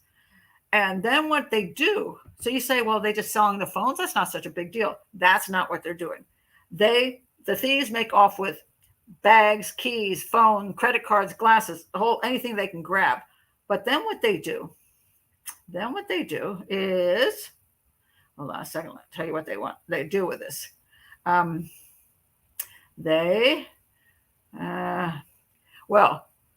The scooter drivers, they make $100 a day. So they're paid. They're paid $100 a day to grab the phones. And the actual phone snatcher could make 300 to 600 per stolen device, depending on what they get. Then they take the phones and they use a hacker to break into financial or banking apps so they can make fraudulent buys. After they've cleaned out their victim, then the Para, that's the head of the group gang, would send the phone to buyers in cities like Miami or Houston or foreign countries like Colombia or Venezuela. This network of thieves predominantly lives in the migrant shelter system. Please do not go political on me here. It's not a political channel. They use social media platforms to organize and coordinate this. It's incredible. So, but here's what I find really interesting. And this is what I want to point out. I saw this op-ed. And this was a guy, it says here, his name is J.G. Martinez. And he says, Venezuelan gangs have reached New York City. And he says, a few years ago, I was shocked, because he lives in New York, when I saw in our streets a bunch of odd-looking people on small motorcycles doing stunts in the middle of one of our main avenues. So this is people, he's like, wow, they were doing like some ritual kind of like voodoo-y kind of thing. He thought that was interesting, but it was odd for New York City. He said, okay, whatever you want to do is fine, but this just reminds me of where I come from, which is in Venezuela. So then he says here, now he's seeing gangs and quads and all types of dirt bikes without licenses racing around. But here's where it gets interesting. He says, one second, that Venezuelan gangs have arrived in New York City. He says, seriously, this is no joke about this whole problem. He said that it's a global threat. He said, now this is where he's from Venezuela, so he's talking something he knows. Our crisis led to widespread poverty and because of the cause of the problem. Our crisis in Venezuela led to widespread poverty, unemployment, and rampant crime. In my area, some neighbors commented that they had to go to buy groceries in groups of 10 or 15 people armed with batons, all of them on bicycles because there was no gasoline. One or two stood outside guarding the bikes, and the others would collect their list, exchanging places to go and pay with a fingerprint register once one of the first ones out could take his place. So the uniforms patrolling the streets were rare. They had none of police, so people were like having to go in groups to keep themselves from getting robbed. The gang members have been traditionally linked to some high-profile crimes, including shootings, stabbings, robberies, and drugs and weapons trafficking. No matter what country they are, it's the same profile, accurate to almost every gang. And so he is now talking about that this is now in New York. And the problem is, I've talked about cultural issues before, that every culture has its kind of crime. And you can import kinds of crime into your country. Or if your country has certain problems, those kind of crimes will then escalate. And so we're seeing that with the Venezuelan gangs in the United States. I always told you many times about the issue of when you're in Mexico, they tell you, be careful getting in some of those taxis, because what they'll do is they'll kidnap you and make you go to ATMs, and they'll make you get out as much money as you can. And there was a crime that happened in Florida once, and people were saying, what do you think about this crime? I said, I think it's Mexicans. And somebody said, and I'm like, I love Mexico. And they're like, well, you're being racist. I'm like, no, I just think it's a Mexican kind of crime. And it turned out it was Mexicans because they had imported that kind of crime. And every country can export and import types of crimes. Every subculture can do the same thing. So you can have certain subcultures and they move from one part of your country to another part, and they bring that kind of crime, and vice versa. So when you're doing, again, profiling detective work, one of the important things when you're doing crime analysis is to try to understand what you're looking at, because some certain kinds of crimes only happen in certain places and come out of certain cultures. And that helps you try to identify who you might think might be involved. Every culture, every country, everybody in this world has criminals and psychopaths and violent people. They just find different ways to express it. And if the country's really in bad shape, they find very, very violent ways of expressing it. If the country's doing better, then you have less violent crime, and you have more just like single psychopaths running around doing a few weird things. When you have a lot of problems in a certain area, then what you start seeing is the growth of gangs and organized kinds of crimes. And so now we have Venezuelan gangs in New York. And this guy was interesting because he's from Venezuela, and he's saying what I'm saying. He's like going, wait a minute, this is Venezuelan, and, he recognized it from a similar style of crime back home in Venezuela. So this has become something new that the police have to deal with. And then the detectives, when they're investigating, they have to understand which way they need to look when you have these kind of culturally imported crimes, or I say crimes that go from one part of the world or one part of the country to another. And so you start, how do you approach this, and how do you stop it? That's another whole thing, and that's societal, but interesting, really interesting. Emily says, I was going to go to New York or Florida. Not now. I'm staying in my house. But I live alone in a cul-de-sac. I'm doomed no matter what. Well, that is a problem. Yes. Have a dog or a fake one. Put an NRA thing in your window. Cats don't work. The criminals love a cat. It's a cat lady. That'll be easy. Okay. I think I'm going to stop here. What? You got to call it a night? Bye-bye. See you next time. I need to call it a night too. So there you go. That's my second video of the day. I had to do the Mccann one earlier. So anyway, I don't know what I'm doing. It is going to be Saturday, so that Sunday is available for Super Bowl, because I don't feel like working on Sunday. And I'm going to have a fun day and see if my team, the Kansas City Chiefs, wins, even though I've never been in Kansas City. So, so thank you all for being here. It's always great when you guys are here. They're so much fun. I don't know what that is. And a cat. What? I have a dog and a cat. Yep. Just, it helps to have a lot of people in the house. It prevents crime, and also large dogs. It's something that makes the person say, I've got two choices. The house there that has 3 pickup trucks and an NRA thing, and I hear a barking dog in there, a big one. Or I can go to the lady's house across the street who has a little kitty cat. That ought to be difficult to figure out. See, criminals aren't stupid in that way. They do what's reasonable. So anyway, thank you, Kelly. It's always fun, and I didn't get to everything I want to talk about. So again, I will either eventually get it to you, or you just have to bug me a lot, because I've just got so much stuff coming in that squeaky wheel sometimes does get paid attention to. So if you have some ideas within the next 2 hours of what you want me to do on Saturday, because I got to come up with it really soon, because I normally have it all figured out by now, but I've been very busy. My activity started up this week again. So I started my art classes, and I went to chorus today, and luckily the lady next to me, I said, hey, does my singing bother you? And she said, no, you're perfectly fine. But then I found out she had pretty bad hearing issues. She's pretty much deaf in both ears. So I'm going to sit next to her all the time. So I'll be pretty safe next to her. So tomorrow I'm going to go to improv class in the morning. So, I've never done that before. I like to try new things just because it's humiliating and it keeps you humble. So anyway, so glad you were here. Every one of you, you're just great. Tone deaf. Well, she wasn't tone deaf. She can sing. I've just never sang in public. I said a couple things I sang here accidentally. And I'm like, I'm joining this choir to see what it's like. And it's fun. But I'm like, I always ask people, if I'm sitting next to you and like, you really wish I wasn't there, please let me know, because I don't want to torture people, because it's a new experience for me, but they really, they've been coming for years and they're very good singers. And I don't want them going, oh my God, I hate going to chorus now because that Pat Brown, I don't like her sound of her voice. I sing on key, but I just don't know that I have a great voice yet. So wish I was that brave,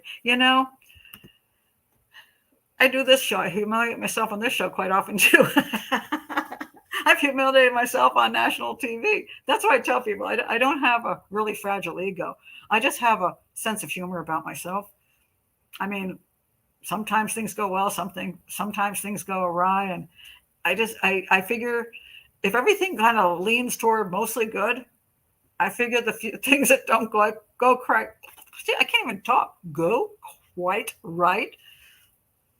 And then I just have a sense of humor about it. Because if you don't have a sense of humor about life and yourself, you know, you make you spend a lot of time agonizing, a lot of time feeling badly, and a lot of times not doing things because, you know, you might embarrass yourself. You know, and, you know, so what? So what? You know, that's the way I think about it. Oh, well, you know, I'd rather try and have a chance to experience something interesting and new than and not do it. So I'm pretty good with that. I don't know when I learned that. Somewhere along the way, I didn't have too much of a problem humiliating myself. So maybe I'm a masochist. Ooh, you sing like a cat on a hot tin roof. Oh, that is concerning. Well, it's like, again, I don't even know if it's brave. I just feel like I might as well. I mean, I think I have more to lose by not doing than by doing.